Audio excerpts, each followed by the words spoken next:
வணக்கம், welcome to மகள் YouTube channel. இப்போது நம்ம ஈவினிங் ஸ்நாக்ஸாக பாலக் கொழுக்கட்டை நம்ம இன்றைக்கி பார்க்க போகிறோம்.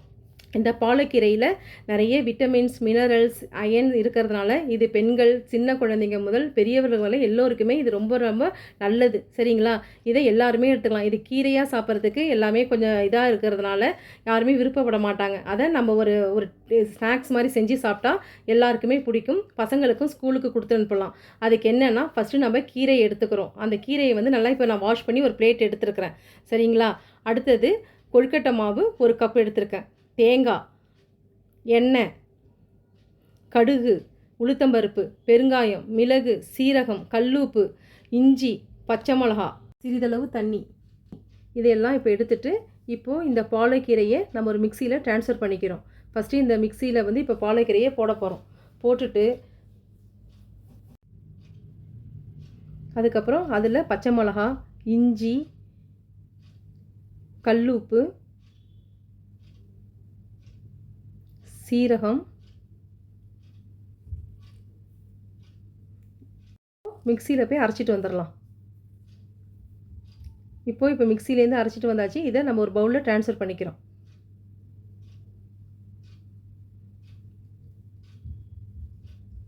இதில் கொஞ்சம் தண்ணி கலந்து அதையும் நம்ம மீதி இருக்க எல்லாத்தையும் எடுத்துகிட்டு அதில் கொட்டிடலாம். இப்போது நம்ம ஸ்டவ்வை ஆன் பண்ண போகிறோம். அதில் பேன் வச்சுட்டு கொஞ்சம் நேரம் வெயிட் பண்ணி நல்லா சூடாகுதான்னு பார்த்துட்டு அதில் எண்ணெய் விடுறோம். எண்ணெய் சூடானதும் காஞ்ச மிளகாய் போடணும். இப்போ காஞ்ச மிளகாய் பொரிஞ்ச உடனே கடுகு போடணும். உளுத்தம்பருப்பு, பெருங்காயத்தூள், சீரகம், மிளகு, இது எல்லாத்தையும் நல்லா பொரிய விடணும். நல்லா பொன்னிறமாக நல்லா வறுத்த உடனே அதில் தேங்காய் போடணும். அதையும் ஒரு 5 மினிட்ஸ் நல்லா வறுக்கணும். நல்லா அந்த ஸ்மெல் வர வரைக்கும் நல்லா நம்ம ஃப்ரை பண்ணணும் தேங்காவை. அப்போ தான் கொழுக்கட்டை நல்ல வாசனையாக இருக்கும். அதை வறுத்துட்டு இப்போ அதில் அந்த கீரையை நம்ம அரைச்சி வச்சுருக்கோம்ல அதை விடணும். அதை விட்டுட்டு அந்த பச்சை வாசனை போகிற வரைக்கும் நம்ம அதை நல்லா கொதிக்க விடணும். அது கொஞ்சம் நேரம் அப்பப்போ நம்ம கிளறிட்டு இருக்கணும். ஏன்னா அடி பிடிக்காமல் இருக்கிறதுக்காக நம்ம கிளறிக்கிட்டே இருக்கணும்.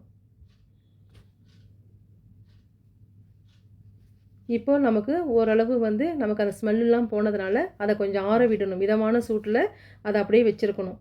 வச்சுட்டு இப்போது பவுட்ரு இருக்குல்ல, அந்த கொழுக்கட்டை மாவு, அதை நம்ம கொஞ்சம் கொஞ்சமாக அதில் போடணும். சரிங்களா? அதை போட்டுட்டு அதுக்கு தேவையான அளவு வர வரைக்கும் நம்ம போடலாம். இப்போ நான் 1 கப்பு எடுத்துருக்கிறேன் அந்த கீரைக்கு தகுந்த மாதிரி. அதனால் அது இருந்ததுன்னா அது கரெக்டாக இருந்தால் இருக்கட்டும். இல்லைன்னா உங்களுக்கு எக்ஸ்ட்ரா வேணாலும் நீங்கள் கொஞ்சம் போட்டுக்கலாம். இப்போ நான் எடுத்த மாவு கரெக்டாக இருக்கிறதுனால இப்போ உங்களுக்கு கரெக்டாக இருக்குது. சரிங்களா? இதை நல்லா கொழுக்கட்டை மாவு பதத்தில் நம்ம கெட்டியாக இருக்கணும். நல்லா கிளறி விடணும். கட்டி பதம் இல்லாமல் நல்லா கிளறி விடணும். இப்போ பாருங்கள், கொழுக்கட்டை பதத்துக்கு வந்துருச்சு. இது கை சூடு பொறுக்கிற அளவுக்கு நம்ம அதை என்ன செய்யணும், நல்லா இது பண்ணி திரட்டி நல்லா ஒரு பால் மாதிரி வந்துடுச்சு. சரிங்களா? அதோ இருக்குது. இப்போ பாருங்கள் எப்படி இருக்குன்னு. இப்போ இதை நம்ம பிடி கொழுக்கட்டைங்கிறதுனால கையில் எண்ணெய் தடவிட்டு அதை நம்ம பிடிச்சி வைக்கணும்.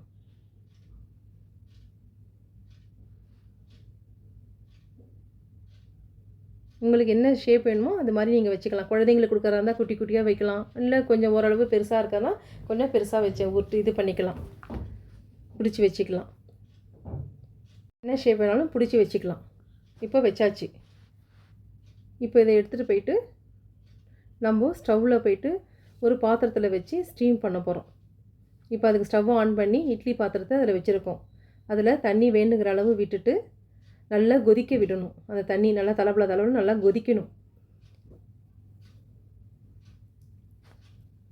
இப்போது அதில் நம்ம இட்லி தட்டில் நம்ம எண்ணெயை அதில் நல்லா தடவி வச்சுட்டு, ஏன்னா அது ஒட்டாமல் இருக்கணும்ல, அதனால் தடவி வச்சுட்டு அது உள்ள இப்போ கொழுக்கட்டையே வைக்க போகிறோம். ஒரு 2 வைங்க. ஏன்னா ரொம்ப நெருக்கமாக வச்சாலும் உங்களுக்கு ஒட்டிக்கும். அதனால் நீங்கள் ஒரு 2 ஒவ்வொரு குழியிலையும் 2 வைங்க போகிறோம். வச்சுட்டு அது நல்லா ஒரு 10 மினிட்ஸ் நல்லா இது ஸ்டீம் ஆகட்டும்.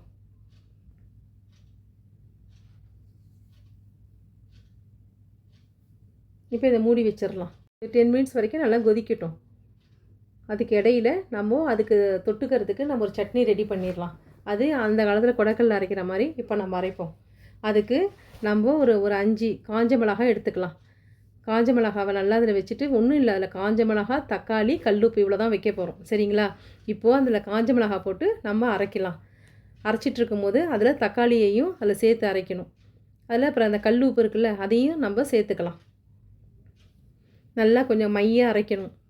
மிக்சியில் அரைக்கலாம், ஆனால் நம்ம ட்ரெடிஷ்னலாக செய்கிறதுனால நம்ம கொடக்கல்ல அரைச்சி செய்யலாம் அப்படிங்கிறதுக்காக தான் இப்போ நான் இதை உங்கள்கிட்ட காமிக்கிறேன். இப்போ அதை எல்லாத்தையும் எடுத்து வச்சுருவோம். பார்க்குறதுக்கு எவ்வளோ அழகாக இருக்குது பாருங்கள். ஆனால் நல்லா காரம் தகுந்த மாதிரி நீங்கள் அதை ரெடி பண்ணிக்கிங்க. இப்போ இதுதான் நான் அரைச்ச சட்னி. இதை தாளிக்கெல்லாம் வேண்டாம், இதை அப்படியே வச்சுக்கலாம். இதில் தக்காளி சேர்க்கிறதுனால இது காரத்தை நமக்கு கம்மி பண்ணி காமிக்கும். சரிங்களா? இப்போ இது வெந்துருச்சா என்னன்னு போய் பார்ப்போம். இப்போ நல்லா வெந்துருச்சு. இப்போ இதை நம்ம ஒரு பிளேட்டில் எடுத்துகிட்டு, எப்படி வந்திருக்கு, ஒட்டாமல் வந்திருக்கு பாருங்கள், நல்லா வந்திருக்கு. இது மீதி இருக்கிறதையும் மறுபடியும் நம்ம இட்லி பானையில் வச்சிடலாம். அதை ஒரு 10 நிமிஷம் மறுபடியும் அதை ஸ்டீம் பண்ணிக்கலாம். இது வைக்கிறதுக்கு முன்னாடி இதில் அடியில் தண்ணி இல்லைன்னா நீங்கள் தண்ணி கொஞ்சம் ஊற்றிட்டு அது கொஞ்சம் கொதித்து வந்தோடனே இதை வச்சுருங்க.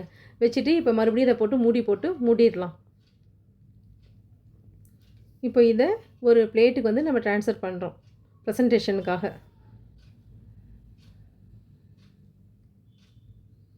ஓகேங்களா? இதில் நம்ம சட்னி வச்சிடுறோம்.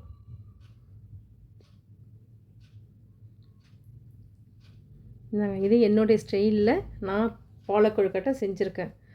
உங்களுக்கு பிடிச்சிருந்தா லைக் பண்ணுங்கள், ஷேர் பண்ணுங்கள், சப்ஸ்கிரைப் பண்ணுங்கள். எல்லோரும் வீட்டில் செஞ்சு பாருங்கள். தேங்க்யூ.